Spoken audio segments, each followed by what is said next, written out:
কেউ রোদে পুড়ে বাঁচে, কেউ আবার ছায়া খুঁজে বেড়ায়, কিন্তু কখনো ভেবেছ ছায়াটারও তো মালিক আছে? তুষার প্রতিদিন স্কুল শেষে জুতা পালিশ করে, নিজের নয় অন্যের স্বপ্নে রং লাগায়। সবাই দৌড়ায়, কিন্তু সবার শুরু এক জায়গা থেকে নয়। একদিন বৃষ্টিতে ভিজে তুষার কাঁপছে। হঠাৎ এক ভদ্রলোক এসে তাকে নিজের ছাতা ধরিয়ে দেন।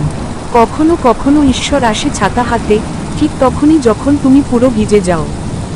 লোকটি হাসিমুখে বলল, ছেলে, এটা রাখো, ছায়া মানুষকে শক্তি দেয়। কয়েক বছর পর এক বড় অফিসের সামনে নামফলক জ্বলজ্বল করছে, Shade Foundation a shelter for street kids. যে একদিন ছায়া খুঁজে বেড়াতো, আজ সেই শত ছেলেমেয়েকে ছায়া দিচ্ছে। ভিতরে বসে হাসছে সেই তুষার, দেয়ালে টাঙানো পুরনো ছাতাটা।